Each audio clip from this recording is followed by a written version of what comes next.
Hey, what's up guys? Welcome back to Life from the Wrist. Happy New Year, happy 2022. I hope you all are doing very well today. We are going to be we're going to start off the year with a reaction video. This is a watch that was at auction in 2020 and for some reason it just passed by the watch world unnoticed, I feel like, especially when you look at the views of the video that we're going to be looking at today. But the watch that we're going to be talking about was sold at Phillips back in 2020. And it was part of the this was part of the Geneva Watch Auction 9, and this was in 2019, 11th to 12th of May 2019. The video that was released about this watch by Phillips was done in March 2020. Sorry, I got those dates wrong. But it was sold at the Phillips Geneva Watch Auction number 9, and this is a really unique Vacheron Constantin that has a whole world of interesting history about it, and I can't believe I didn't cover it. But what we're going to be doing today is we're going to be watching the video that Phillips released. I'll put a link in the description of this video to the original video, and we're going to be I'll give you my thoughts sort of along the way on what I think about the concepts about this watch. If you don't know, Vacheron Constantin is one of my favorite brands, and this video I think encompasses just about everything that you can possibly think of as to why I love Vacheron Constantin. So without further ado, let's get straight into the video.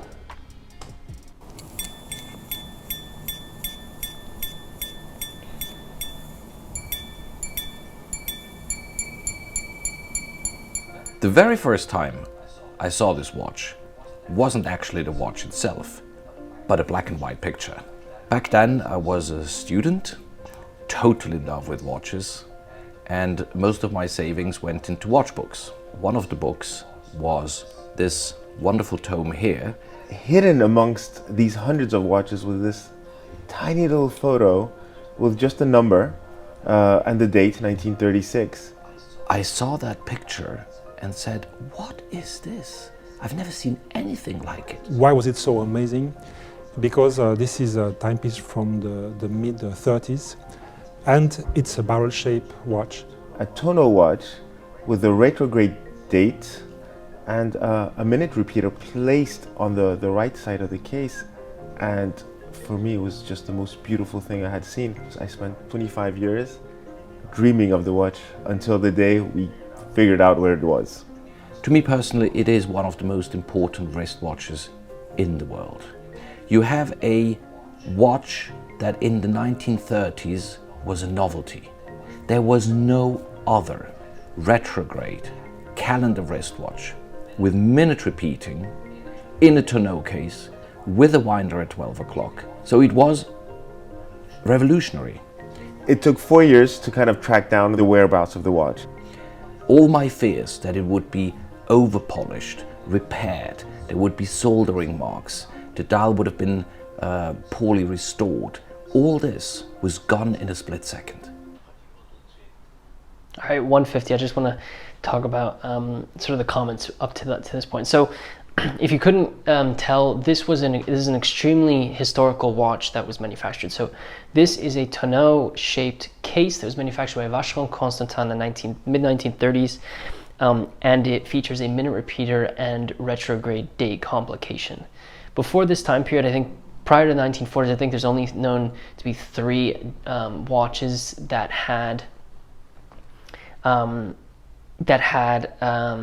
featured calendar indications and a minute repeating mechanism. One of them is a Vacheron Constantin, or excuse me, one of them is this Vacheron Constantin, and then I believe the other 2 are Patek Philippe's. But this is a very historical moment about, a very historical watch in the history of Vacheron Constantin, of these specific complications, calendar indications and a minute repeater in a tonneau case. So very, very historical piece that they were able to find. We'll continue now. Pratiquement tout de suite, quand j'ai vu le côté mouvement, donc côté répétition, avec les ponts séparés, je me suis dit ça c'est valet du jour. This exceptional watch, and it's incredible find. The first impression, finally I seen a real watch in my hand. I like the compact size, the well-balanced dial. I like the quality of the case. I think the case is never touched, never polished. On one hand, we're excited but on the other hand, suddenly felt a burden on our back. The burden of what is the right thing to do for this watch. There are independent watchmakers who can bring such a watch from a technical point of view back to life. We felt the one and only appropriate thing to do is to go back to the manufacturer. When Phillips transmitted us the watch, we were surprised to see that the dial was different, in the sense that the dial on the watch was featuring radium numerals. And again, thanks to very deep researchers in the archives, we found the letter which indicates that our clients wanted to have two dials, one which is the dial that we had in our archive, and the second dial with radium numerals, which was the dial that had to be put on the watch. So this is how we knew that watch was delivered with two different dials, and so we could really authenticate it through our archive. We decided not to restore the dial. We didn't want to touch this original work of art, but instead, after quite some discussing internally with the family and with Vacheron Constantin, we opted to make a new, absolute, faithful, one-to-one copy of the original dial. I think we did the one and only right thing, the watch we deserve. All right, just at 3:56. So there's a lot sort of that happened there. So we sort of got the story from our box where he talks about receiving the watch, and he was so nervous about the condition sort of earlier on in the video. But once he received it, he realized that the watch was in original condition, and the case was sort of not untouched, but wasn't over polished or anything like that. So that was a real great thing, because you have this really historical piece, and then you know, you're nervous that maybe something's off about it. If you look at the dialless watch, it's a little bit it's worn. It shows the age of the watch, of the person who wore it, and in my opinion, it's the adventure that person went on with that watch. So that was really cool. One of the other things that you saw was the fact that Phillips worked with Vacheron Constantin quite closely, and we had some comments about how they went into their archives to really understand the history of this watch. And one of the things that they noticed was that the dial was a little bit different than what the archive said, but they actually found information in their archives that told them that there were two dials that were manufactured for this piece, and the radium dial is the one that was on this watch.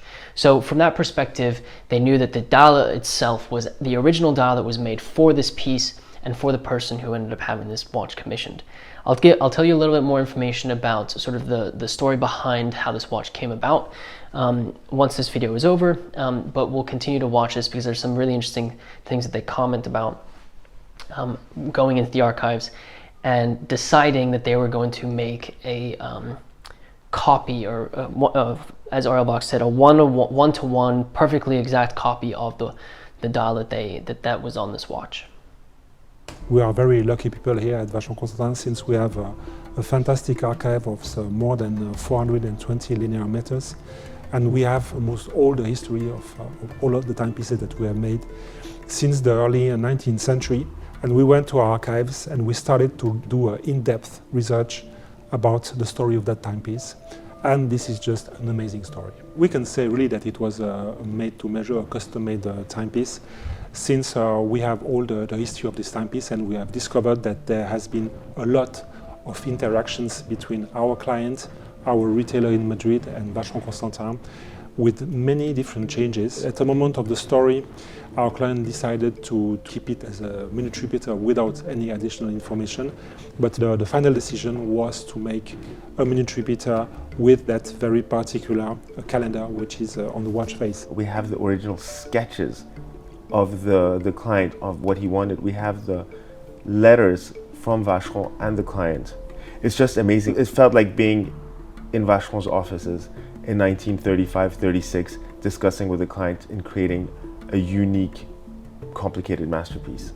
Quand on regarde sous le cadran au niveau de la répétition, la façon dont les pièces sont faites, c'est pas un système simplifié, donc c'est vraiment enfin comme on dit, la vraie répétition avec des aciers bien faits, aussi des belles formes, l'esthétique est importante.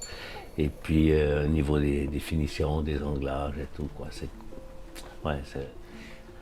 C'est toujours un plaisir à regarder. The discovery of this watch was as exciting for me as a watch fan, as a Vacheron Constantin enthusiast, and I think for Vacheron Constantin, who actually managed to connect with a very important part of their own history. I've been dreaming of this watch for 25 years, and I'm kind of sad to see it go. I'm a bit sad to see it go, but I'm sure that wherever it goes, it will definitely be a crown jewel in a collection, and by far.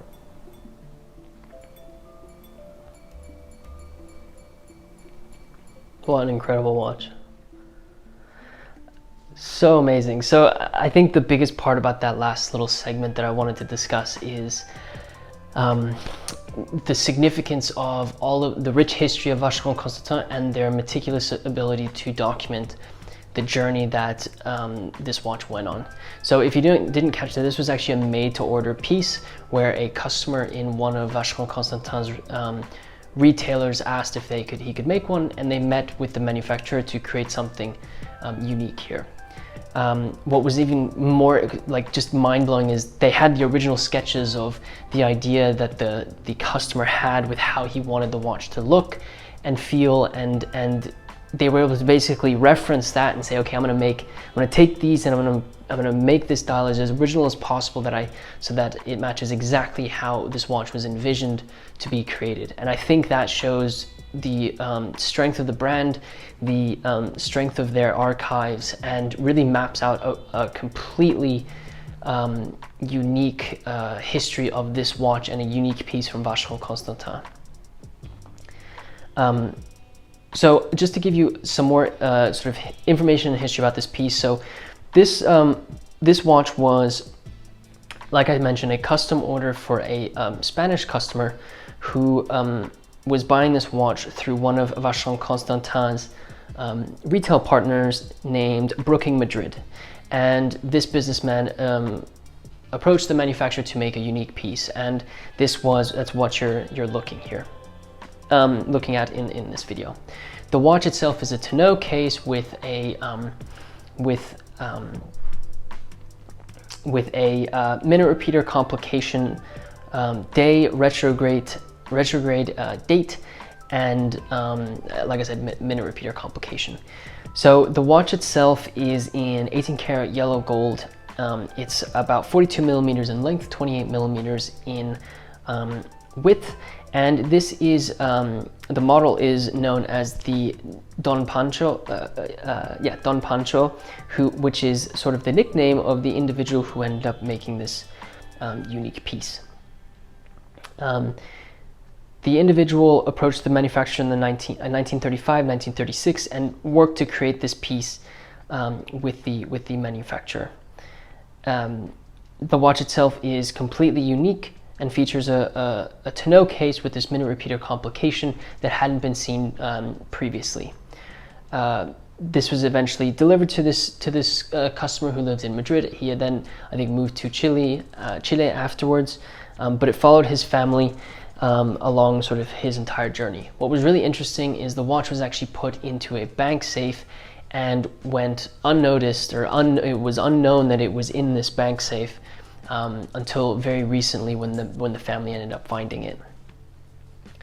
The watch has a crown at 12 o'clock, which is also a unique feature of this watch, and was an interesting placement for a crown of this time. As I mentioned, and the video sort of alluded to, they had a one-to-one copy made of the original dial that was replaced onto the movement, and the minute repeating complication was original. During the sale of this watch, the original dial was sold with this watch, so it wasn't like they completely got rid of it.